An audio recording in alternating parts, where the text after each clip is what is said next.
All right. I love this question because it seems confusing, but it actually is so simple. It's kind of elegant.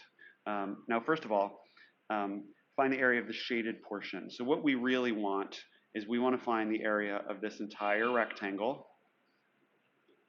and then subtract away these portions of a circle from that entire area. Well, if this entire side right here is 4 inches, and what we've got here is we've got these two circles lined up. So each of the diameters of the circles have to be half of that because they're butting right up to each other to get to the edges, right? So from here all the way across is 4 inches. So halfway here, because it says that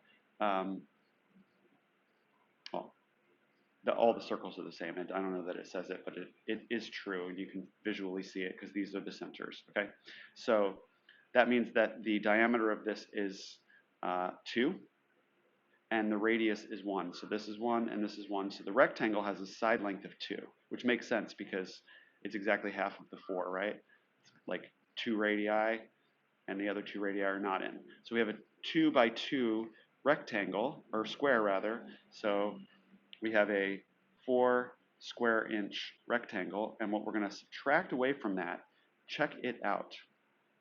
I just love this one for its beauty and simplicity.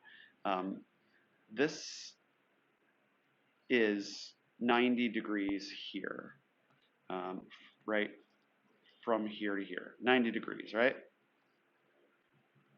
Okay, and that means that what you've got, this portion of the circle is exactly 90 out of 360, or 1/4 of the circle, 1/4 of the circle. And how many of them do you have? You have 4. What does 4/4 equal?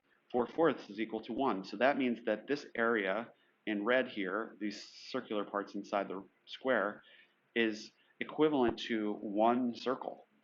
One circle with a radius of 1. Okay, because the whole thing is 4, so it's got a radius of 1. So what we're doing is we're subtracting away the area of a circle with a radius of 1, which is area is pi times the radius squared. 1 squared is 1, times pi is just pi. So it's got an area of pi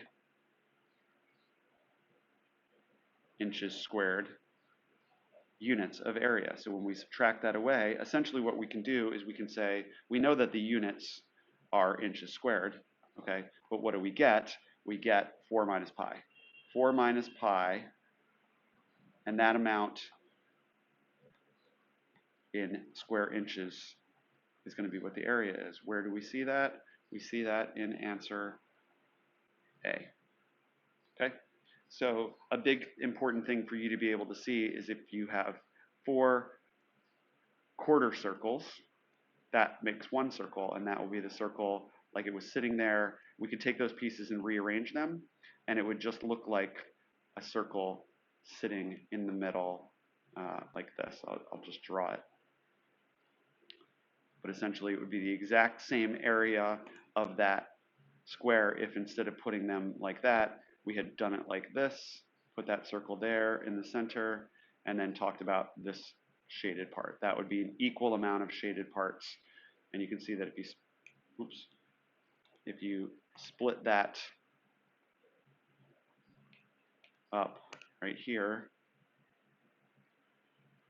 like that, each one of these little shaded sections would be equivalent to this shaded section here if this thing was in the center, just to visually make sense of that. Okay, that's it.